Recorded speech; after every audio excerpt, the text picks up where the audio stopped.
सुरक्षा बलों ने एक ही रात में कश्मीर घाटी में 3 अलग अलग जगहों पर आतंकरोधी अभियान चलाकर एक पाकिस्तानी आतंकी जैश ए मोहम्मद कमांडर कमाल बाई समेत 4 को मार गिराया है, जबकि एक को जिंदा गिरफ्तार कर लिया गया है। मारे गए आतंकियों में 2 जैश ए मोहम्मद जबकि 2 लश्कर-ए-तैयबा आतंकी संगठन से संबंधित है। जिंदा पकड़ा गया आतंकवादी भी लश्कर-ए-तैयबा से जुड़ा हुआ है। घाटी में लगातार सुधरते सुरक्षा परिदृश्य के बीच अब सेना और पुलिस के वरिष्ठ अधिकारी भी गली बाजारों में बेखौफ घूमते हुए आम लोगों की तरह ठेलों पर चाट पकौड़ी एवं अन्य व्यंजनों का आनंद लेने लगे हैं। इस सच्चाई की पुष्टि शुक्रवार को उत्तरी कमान के GOC in lieutenant general Upendra Dwivedi समेत सेना के कई वरिष्ठ अधिकारी और जम्मू कश्मीर पुलिस के आला अधिकारियों को लाल चौक में एक ठेले पर मछली का आनंद लेते हुए देखकर हो गई। निजी स्कूल बस सेवा के किराए में 12% तक बढ़ोतरी होगी। जम्मू कश्मीर के निजी स्कूलों में फीस निर्धारण और नियमन समिति ने 12% तक की वृद्धि करने की अनुमति दे दी है। वहीं निजी स्कूल संघ ने इस वृद्धि को नाकाफी करार देते हुए किराया बढ़ोतरी के फैसले पर पुनः विचार करने की मांग की है। आधिकारिक सूत्रों ने बताया है कि रूस और यूक्रेन के बीच मौजूदा तनाव के बीच यूक्रेन में फंसी सभी छात्रों को सुरक्षित रूप से जम्मू कश्मीर भेज दिया गया है। साथ ही साथ बताया गया है कि यूक्रेन में फंसे जम्मू कश्मीर के लगभग 140 से 145 छात्रों को सुरक्षित निकाल लिया गया है, जिसमें अगर बात की जाए तो 9 छात्रों का अंतिम जत्था कल रात पोलैंड के रास्ते दिल्ली पहुंचा है। उन्होंने कहा कि जम्मू कश्मीर में सरकार उनके लिए यात्रा, आवास और अन्य संबंधित चीजों सहित दिल्ली में भी सभी व्यवस्था की जिम्मेदारी लिए हुए है। Jammu and Kashmir handicap association के सदस्यों के द्वारा आज जम्मू के जीवल चौक में एक जोरदार प्रदर्शन किया गया। आपको बता दें कि इस प्रदर्शन से पहले इन्होंने बख्शीनगर से लेकर जीवल चौक तक एक रैली निकाली, जिसमें जम्मू कश्मीर उपराज्यपाल प्रशासन के साथ साथ सोशल वेलफेयर डिपार्टमेंट के खिलाफ जोरदार नारेबाजी की गई और साफ कहा गया कि अगर जल्द से जल्द इनकी मांग को पूरा नहीं किया जाता है तो मजबूरन इन्हें आत्मदाह करना पड़ेगा।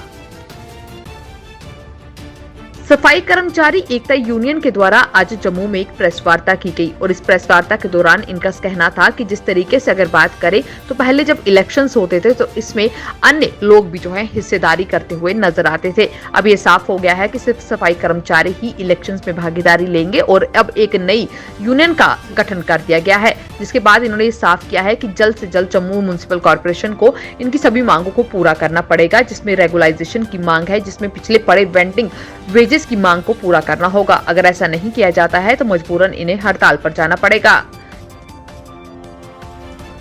श्रीनगर के परिमपोर इलाके में अचानक से ही आग लग गई है। आपको बता दें कि आग काफी विषम है, जिसे रोकने के लिए दमकल विभाग के कर्मचारी और साथ ही साथ स्थानीय लोग जो है मशक्कत करते हुए नजर आ रहे हैं। आग लगने के कारणों का अभी तक पता नहीं चल पाया है।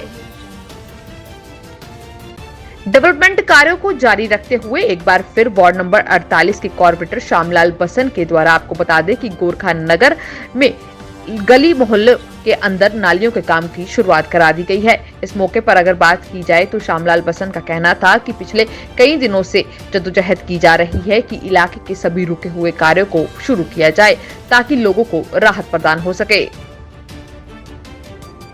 भारत और चीन के बीच पूर्वी लद्दाख के चुशुल में कोर कमांडर स्तर की 15वीं वार्ता लगभग 13 घंटे तक चली। शुक्रवार रात 11 बजे दोनों देशों के सैनिक कोर कमांडरों की वार्ता समाप्त हुई। भारतीय सेना के सूत्रों ने बताया है कि भारतीय पक्ष ने अप्रैल-मई 2020 में शुरू हुए सैन्य गतिरोध को दूर करने के लिए क्षेत्र में शोषण बिंदुओं से समाधान पर जोर दिया है। देश में कोरोना के मामले तेजी से घट रहे हैं। स्वास्थ्य मंत्रालय के मुताबिक बीते 24 घंटों में देश में कोविड-19 के 3,614 नए मामले सामने आए हैं। वहीं साथ ही आपको बता दें कि 5,185 लोग डिस्चार्ज हुए हैं और इसके साथ साथ ही अगर बात देखी जाए तो शुक्रवार को केंद्रीय स्वास्थ्य मंत्रालय की तरफ से जारी आंकड़ों के मुताबिक बीते 24 घंटों में 4,194 नए मामले सामने आए थे। देश में घटते कोरोना के मामलों के चलते राज्यसभा और लोकसभा में बजट स्तर के दूसरे भाग में सामान्य बैठकें फिर से शुरू हो जाएंगी। 14 मार्च से 11 बजे संसद का सत्र फिर से शुरू हो रहा है। हालांकि संसद सत्र से पहले की तरह कोरोना प्रोटोकॉल का पालन किया जाएगा। दोनों सदनों में अधिकांश प्रतिबंध फिलहाल जारी रहेंगे। दोनों सदन सदस्यों के बैठने की व्यवस्था में कोई बदलाव नहीं होगा और सामाजिक दूरी के मानदंडों का भी पालन करना जारी रहेगा। दक्षिण कश्मीर के पुलवामा जिले में ग्रामीण विकास विभाग के कुछ अधिकारियों की मौजूदगी में एक सरपंच पर पिस्टल सवार संदिग्ध आतंकी ने गोली चला दी है। बता दें कि लक्ष्य से गोली चूक गई है और सरपंच बाल बाल बच गया है। घटना जिले के आरिहाल क्षेत्र के लालकुल के पास हुई है। साथ ही साथ बता दें कि इसकी जानकारी मिलते ही पुलिस अब मौके पर पहुंच गई है और आगे की छानबीन शुरू कर दी है।